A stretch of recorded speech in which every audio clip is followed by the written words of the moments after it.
Hello friends, welcome to my YouTube channel एस्पेंस today. मैं स्वप्निल सिंह आप सभी का स्वागत करती हूँ अपने आज के इस वीडियो लेक्चर में।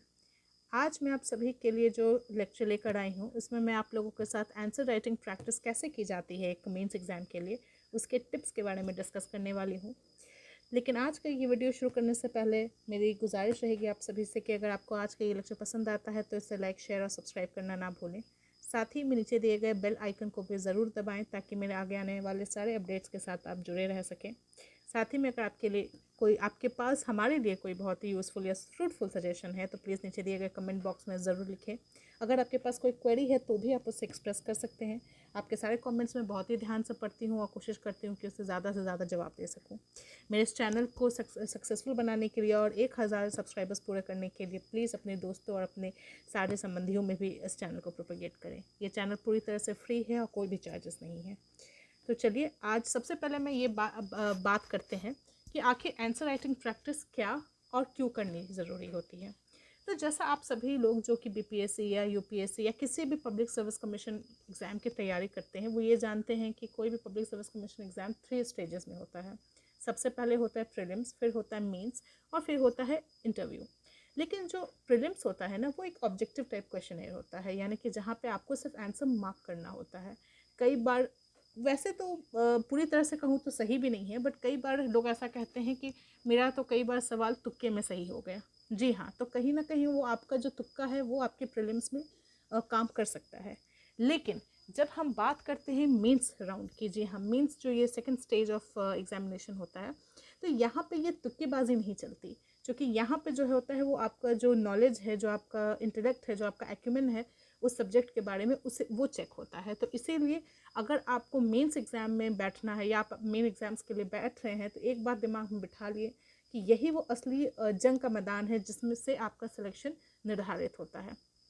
तो इसीलिए हमेशा याद रखें कि जो आपका बैटल ग्राउंड होता है आपके नॉलेज का वो मेंस ही होता है। और इसी वजह से जो आंसर राइटिंग प्रैक्टिस है वो इसके लिए एक बहुत ही इम्पॉर्टेंट वेपन, यानी कि एक ही बहुत ही इम्पॉर्टेंट आपका शस्त्र बन जाती है। अगर आपका जो आंसर राइटिंग करने का तरीका है वो बहुत ही अच्छा है, बहुत ही प्रेजेंटेबल तरीके से, बहुत ही ग्रामेटिकली सही तरीके से आप अपने आंसर को रिप्रेजेंट कर पाते हैं और उसको इन एडिशन टू दैट आप फ्लो चार्ट्स और डायग्राम्स में भी बहुत अच्छे हैं, तो ये सोने पे सुहागा होने वाली बात है।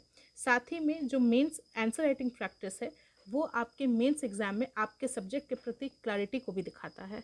तो इसीलिए अगर आप किसी सब्जेक्ट को बहुत अच्छे से पढ़ चुके हैं लेकिन आपको ये नहीं पता कि उस सब्जेक्ट में सब्जेक्ट से रिलेटेड जब सवाल आ रहे हैं तो उसे किस तरह से आंसर करना है, तो फिर आपके पढ़ाई करने का कोई फ़ायदा नहीं होता। इसलिए answer writing practice becomes more important for those people जिन्हें नॉलेज तो बहुत हो गई है लेकिन एक्सप्रेस करने का तरीका नहीं आता। इसीलिए अगर आप एक्सप्रेस करने का तरीका सीखना चाहते हैं तो उसके लिए आप लगातार आंसर राइटिंग की प्रैक्टिस करते रहें। और साथ ही में एक बहुत ही ज़रूरी और महत्वपूर्ण बात जो होती है वो ये है कि जब आप एग्ज़ाम सेंटर पर बैठते हैं तो आपके ऊपर एक तरह का प्रेशर बना रहता है। एक प्रेशर कि आपको ये एग्ज़ाम बहुत ही अच्छे से लिखना है, एक प्रेशर कि आपसे बहुत सारे लोगों की उम्मीदें जुड़ी हैं, एक प्रेशर कि आप इतने सालों से तैयारी कर रहे हैं, एक प्रेशर कि आपको अफसर ही बनना है। तो इस तरह के प्रेशर के बीच में आपका जो आउटपुट है वो कई बार हो सकता है कि ऊपर नीचे हो जाए। लेकिन इस आउटपुट की तैयारी अगर आप पहले से करके आते हैं, यानी कि अगर आप उस चीज़ की प्रैक्टिस पहले से करके आते हैं अपने रिवीजन स्टेज में या अपने टेस्ट सीरीज के दौरान आंसर लिखने के स्टेज में, तो आप ज़्यादा कॉन्फिडेंट और लेस नर्वस होकर बैठते हैं अपने मेंस के एग्ज़ाम में।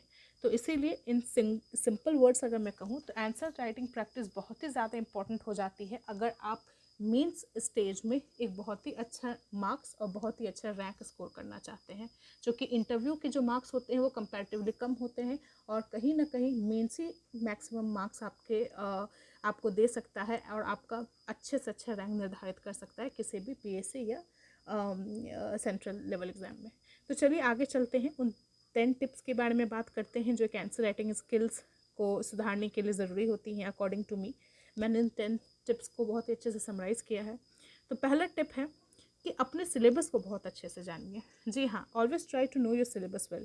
जिस भी एग्ज़ाम के लिए आप बैठ रहे हो, चाहे वो बिहार पब्लिक सर्विस कमीशन हो, झारखंड पब्लिक सर्विस कमीशन हो या यूपीएससी हो, तो सबसे पहले आप बहुत ही अच्छे से अपने इस एग्ज़ाम के सिलेबस को पढ़िए। जब आप एग्ज़ाम के सिलेबस को पढ़ते हैं तो आपको पहली बार पता चलता है कि आपको एग्जैक्टली पढ़ना क्या है। जिसे कहते हैं ना कि अगर आपको किसी समंदर में गोते लगाने हैं तो पहले उसकी गहराई का एहसास हो जाना चाहिए। तो बस यही चीज़ आपकी सबसे पहली टिप है। दूसरा है, हमेशा बेसिक बुक्स जो होते हैं, खासकर NCERTs which is the mother of all books, तो इसीलिए हमेशा अपनी NCERT को ज़रूर कवर करें ताकि आपके जो बेसिक्स है, फाउंडेशनल नॉलेज है, वो सही हो जाए। और साथ ही में अपनी डिफरेंट सब्जेक्ट्स के, जैसे पॉलिटी है, जोग्राफ़ी है, आपकी मैथमेटिक्स, स्टैटिस्टिक्स है, अगर आप देखें तो हिस्ट्री है, इन सब के जो स्टैंडर्ड बुक्स आते हैं, जो भी पर्टिकुलर एग्ज़ाम की हम बात कर रहे हैं, तो उसके स्टैंडर्ड बुक्स को भी ज़रूर पढ़ें। जैसे अगर आप पॉलिटी लेते हैं तो लक्ष्मीकांत के बुक पढ़ना बहुत ही ज़्यादा ज़रूरी हो जाता है ताकि आप उसके बेसिक्स जानें। बाद में भले ही आप जो नए नए नॉलेज या नए नए सोर्सेज आपको मिलते हैं, आप उससे अपने नॉलेज को अपडेट करते रहें। तीसरा जो टिप है आपके लिए वो है कि हमेशा न्यूज़पेपर्स और करंट अफेयर्स के सोर्सेज को पढ़ते रहें। जी हाँ, न्यूज़पेपर पढ़ना तो जैसा हर किसी ने आपको बताया होगा कि is something which is mandatory for all the PSC and UPSC candidates. जी हाँ, अगर आप एक अफसर बनना चाहते हैं तो आपको अपने आसपास होने वाली चीज़ों की जानकारी होना तो मस्ट ही है, ये मान के चलें। और साथ में ही अगर आप अगर आप सिविल सर्विसेज क्रॉनिकल या घटना चक्र जैसी कोई किताब पढ़ते हैं तो इससे आपने जो पढ़ा है उससे एग्ज़ाम से रिलेटेड कौन सी बारीकियाँ आपको जाननी चाहिए, उसकी नॉलेज हो जाती है। तो हमेशा अपने न्यूज़पेपर रीडिंग को इसलिए प्रभावशाली रखें ताकि आप किस तरह की लैंग्वेज यूज़ करनी है मेंस के राइटिंग एग्ज़ाम्स में, उसको समझ सकें। और साथ ही में जो पॉइंट्स आपको ऐड ऑन करने हैं वो आपको आपके एक्स्ट्रा जो मैगजीन्स होती हैं, जैसे प्रतियोगिता दर्पण, घटना चक्र, ये सबसे मिल जाएंगी। चौथी चीज़ है, हमेशा जो सक्सेसफुल कैंडिडेट्स हैं ना, उनके आंसर्स को पढ़ें। जी हाँ, जैसे जब आप प्रीलिम्स की तैयारी करते हैं ना, हमेशा याद रखिएगा जब भी आप किसी भी एग्ज़ाम की तैयारी करते हैं, जैसे प्रीलिम्स की नहीं, किसी भी एग्ज़ाम की तैयारी करते हैं, तो आपसे हमेशा कहा जाता है कि प्रीलिम्स और मेंस को साथ तैयार करें। जी हाँ, कभी भी ये अगर आप सोच के रखिएगा ना कि नहीं मैं पहले प्रीलिम्स में क्लियर कर लूँ फिर मैं आराम से मेंस की तैयारी करूँगा, तो वैसे नहीं होती है। नॉलेज जो होती है वो ओवरऑल होती है, बस उसको किस तरीके से प्रेजेंट करना है उसके तरीके बदल जाते हैं। जहाँ पे आप प्रीलिम्स में सिर्फ ऑब्जेक्टिवली उस चीज़ को सोचते हैं, एनालिटिकली सोचते हैं, मेंस में आप उसको डिस्क्रिप्टिव फॉर्म में सोचते हैं, यानी कि उसको लिखने के संदर्भ में सोचते हैं। तो इसीलिए जब भी आप अगर आपको ऐसा लगता है कि आप मेंस स्टेज में आंसर राइटिंग में बहुत अच्छे नहीं हैं या आपको समझ नहीं आ रहा कि आपको कैसे शुरू करना है, तो शुरुआत करने से पहले हमेशा जो सक्सेसफुल कैंडिडेट्स होंगे उस पर्टिकुलर एग्ज़ाम के, उनके आंसर शीट्स हमेशा ऑनलाइन अवेलेबल होते हैं या कि बड़ी बड़ी कोचिंग्स में भी मिलते हैं in the form of rough sheets. तो आप वहाँ जाकर उन आंसर शीट्स की जो कॉपीज़ हैं उनको ख़रीद सकते हैं या ऑनलाइन डाउनलोड करके पढ़ सकते हैं, ताकि आपको एक आइडिया हो जाए कि आंसर लिखा कैसे जाता है। आप कैसे लिखेंगे वो बात की बात है, लेकिन दूसरे का देख कर आपको ये आइडिया होगा कि लिखने का तरीका क्या है, पैटर्न क्या है, किस तरीके से आप इंट्रोडक्शन लिखते हैं, किस तरीके से आप उसकी बॉडी लिखते हैं, किस तरह से आप उसका कंक्लूजन लिखते हैं, कौन से पॉइंट्स आप उसमें डालते हैं। तो ये सब आइडिया आपको दूसरे के आंसर से भी मिल जाता है, जैसा कि आप यहाँ पर अभी वीडियो में देख सकते हैं। मैंने एक एग्जाम्पल के तौर पे एक टॉपर का एक पेज डाला है आंसर का। ठीक है, पांचवा पॉइंट है, प्रैक्टिस आंसर राइटिंग रेगुलरली। जी हाँ, देखिए मैं अपनी बात बताती हूँ कि जब मैंने पहली बार आंसर राइटिंग की थी, ये साल रहा होगा 2015 का। मैंने एक वेबसाइट पे, ऑनलाइन वेबसाइट पे सिर्फ एग्जाम्पल के तौर पे लिखा था। तो थैंकफुली किसी ने मुझे उस आंसर को चेक भी किया था और मुझे काफ़ी अच्छे पॉइंट्स भी बताए थे किस तरह से मैं गलत हूँ। तो जब मैंने फर्स्ट टाइम लिखा था ना, मैं कसम से बता रही हूँ, एक सिंपल सा आंसर लिखने में भी मुझे करीबन 45 मिनट्स लग गए थे। वो मात्र 200 वर्ड्स का आंसर था, लेकिन 45 मिनट्स मुझे सिर्फ सोचने, उसको कार्व आउट करने में लग गए थे। तो जब आप शुरुआत करते हैं ना, तो ये आप सभी के साथ की प्रॉब्लम फेस होगी कि आप शुरुआत में आपका पेन नहीं चलेगा, दिमाग नहीं चलेगा, आपको समझ नहीं आएगा आंसर लिखना कैसे है, आप बहुत नर्वस हो जाओगे। जो इंसान आपका पेपर चेक करेगा वो आपको बहुत कम मार्क्स देगा, पूरे शायद आपकी आंसर शीट रेड पेन से भर जाएगी। बट इन सब चीज़ों के बावजूद भी मैं सजेस्ट करूँगी कि कभी भी नर्वस नहीं होना है। कभी भी ये मत सोचिए कि आप इम्प्रूव नहीं कर सकते, बिकॉज जब आप इम्परफेक्ट होते हैं ना, तभी परफेक्शन की गुंजाइश बढ़ती है। परफेक्ट चीज़ और परफेक्ट नहीं होती है।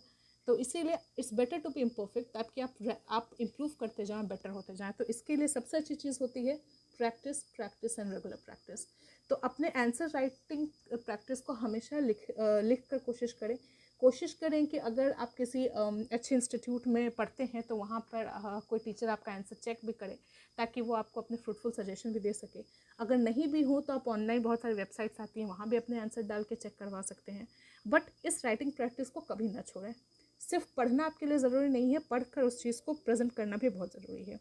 छठा पॉइंट है हमारा, हमेशा शॉर्ट और प्रिसाइज नोट्स बनाएं। जी हाँ, मैं तो ये बहुत ज़्यादा इंपॉर्टेंट मानती हूँ, बिकॉज मुझे ऐसा लगता है कि मैंने जब फर्स्ट अटैम्प्ट में एग्ज़ाम निकाला तो उसका 50% काम मैंने ऑलरेडी कर लिया था जब मैं तैयारी करती थी। बिकॉज जब मैंने एग्ज़ाम निकाला तब मैं ऑलरेडी जॉब कर रही थी, तो मैंने 50% काम इसी तरह से किया था कि जिस दौरान मैं तैयारी करती थी उस टाइम मैं अपने खुद के नोट्स बनाती थी। नोट्स फिर जब मैंने वापस से एग्ज़ाम में अपीयर होने वाली थी जब मैं, तो मैंने सिर्फ अपने उन्हीं एग्जिस्टिंग नोट्स को सप्लीमेंट किया विथ द करंट अफेयर्स। तो इससे क्या हुआ कि जो मेरा होलसम एक आंसर होता है ना, टोटलिटी में जो एक अच्छा आंसर होता है, वो ऑटोमेटिक तैयार हो गया, क्योंकि मेरे पास सब कुछ पहले से ही लिखा हुआ था। तो इसीलिए जैसे जैसे आप पढ़ाई करते जाते हैं कोशिश करें नोट्स बनाते जाएं, लेकिन वो नोट्स छोटे होने चाहिए। ये नहीं कि आप पूरी की पूरी बुक ही छाप दें। एक और चीज़ याद रखिएगा कि कोई भी चीज़ जो अपनी हैंडराइटिंग में लिखी जाती है वो ज़्यादा वक्त तक याद रहती है। तो ये भी एक बहुत इंपॉर्टेंट मैं आप लोगों को सजेशन दूंगी कि अपनी हैंडराइटिंग के नोट्स ज़्यादा इंपॉर्टेंट है। भले ही आप उसको हो सकता है ऑनलाइन भी आप टाइप कर लें, ऑनलाइन नोट पैड में लिख कर रख लें, बट कोशिश करें कि हाथ का यूज़ ज़्यादा हो। अगला पॉइंट है solve previous years question papers. जी हाँ, प्रीवियस ईयर्स के क्वेश्चन पेपर्स एक तरह के गाइड या मेंटोर का काम करते हैं जब आप किसी भी पर्टिकुलर एग्जाम की तैयारी करते हैं। तो हमेशा जब आप आंसर राइटिंग प्रैक्टिस शुरू करें तो पिछले साल के जो मेंस के क्वेश्चन पेपर हैं उनको पहले उठाएं। दो चीज़ें इसमें ध्यान रखें। पहला, उनका पैटर्न देखें कि किस तरह के सवाल पूछे जा रहे हैं, किस तरह का ट्रेंड चला रहा है पिछले सालों से, मतलब किस एरियाज़ में ज़्यादा फोकस है। क्या साइंस एंड टेक पे ज़्यादा फोकस है, क्या स्पोर्ट्स पे ज़्यादा फोकस है, क्या हिस्ट्री पे ज़्यादा फोकस है। तो इस तरह से आपको आइडिया लगता है कि किस एरिया में ज़्यादा फोकस किया जा रहा है। दूसरा, किस सब्जेक्ट के किस सब पार्ट पे भी ज़्यादा फोकस है। सपोज़ अगर आपने साइंस एंड टेक उठाया है तो सपोज़ बायोटेक्नोलॉजी के क्वेश्चन ज़्यादा पूछे जाते हैं, या प्रेजेंट टाइम्स में जो नए इनोवेशंस हो रहे हैं स्पेस टेक्नोलॉजी में वो ज़्यादा पूछे जा रहे हैं। तो ये प्रीवियस ईयर्स क्वेश्चंस आपको एक तरह से गाइड करते हैं कि आपकी जो प्रिपरेशन की स्ट्रैटेजी होती है वो किस तरह की होनी चाहिए। साथ ही में वो आपको लेवल ऑफ क्वेश्चंस हार्ड हैं, बहुत हार्ड हैं, ईजी हैं, कितने ईजी हैं, इसका भी एहसास कराते हैं। तो इसी वजह से प्रीवियस ईयर्स क्वेश्चन पेपर्स को ज़रूर देखें।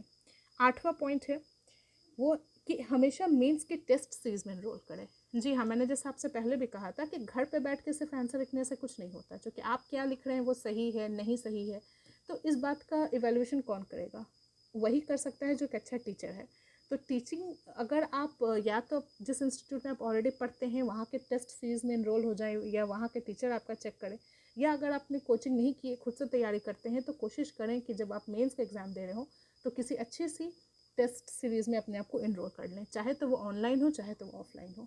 ऑल्दो मैं ज़्यादा प्रेफर करती थी कि ऑफलाइन हो, क्योंकि जब आप ऑफलाइन टेस्ट सीरीज में अपीयर करते हैं तो आप एक क्लासरूम में बैठ के एग्ज़ाम देते हैं, तो आपका जो माइंड होता है ना वो बिल्कुल उसी तरीके से अपने आप को सेट कर लेता है जब आप फाइनली मेंस के एग्ज़ाम में बैठते हैं of that particular PS exam. तो इसी वजह से ऑफलाइन एग्ज़ाम्स या ऑफलाइन टेस्ट सीरीज़ हमेशा ज़्यादा बेहतर माने जाते हैं। तो ये मेरी 8वीं सजेशन थी। 9वां टिप है कि हमेशा अपने नोट्स को रिवाइज करें और उसे अपडेट करते रहें। जी हाँ, क्यों?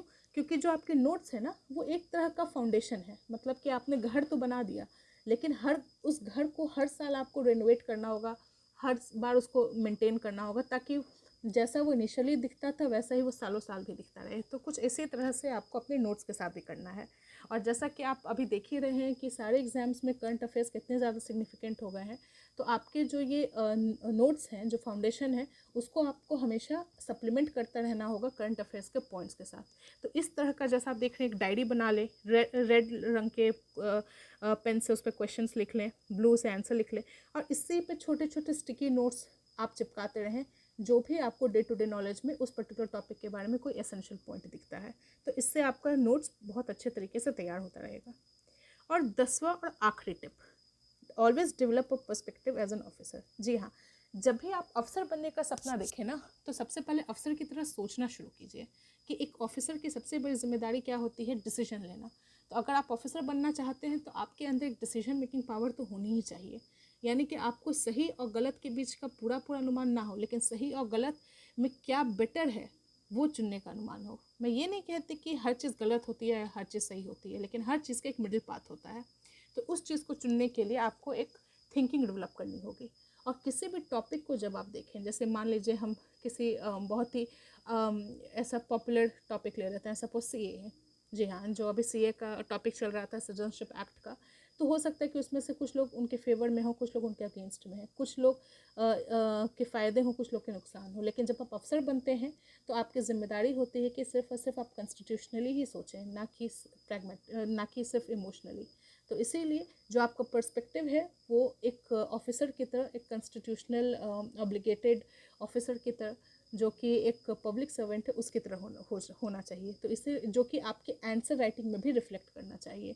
तो हमेशा कोशिश कीजिएगा जब आप आंसर लिखें तो आप ना तो किसी पर्टिकुलर पार्टी या किसी पर्टिकुलर सब्जेक्ट या पर्टिकुलर टॉपिक के प्रति बहुत ही ज़्यादा फेवरेबल दिखे, ना ही अनफेवरेबल। आपका जो स्टांस होना चाहिए, यानी कि जो आपका स्टैंड होना चाहिए उस टॉपिक के प्रति, वो बहुत ही बैलेंस्ड होना चाहिए, न्यूट्रल होना चाहिए। तो इसी को पर्सपेक्टिव कहते हैं। तो बस यही ये 10 टिप्स थे। मुझे उम्मीद है कि आपको ये 10 टिप्स बहुत पसंद आए होंगे, और बहुत सारे स्टूडेंट्स की रिक्वेस्ट के बाद मैंने ये वीडियो बनाया है, और आई होप कि आप सभी को ये पसंद भी आएगा। अगर आप मुझसे जुड़े रहना चाहते हैं तो मुझे टेलीग्राम पे ज़रूर फॉलो करें @aspirants_today। मुझे इंस्टाग्राम पे फॉलो करने के लिए आप swapnil_aspirants_today पे भी मुझे फॉलो कर सकते हैं। इस तरह से मैं आज की वीडियो एंड करती हूँ। आई होप कि आपको ये वीडियो बहुत बहुत बहुत पसंद आएगा। Thank you very much.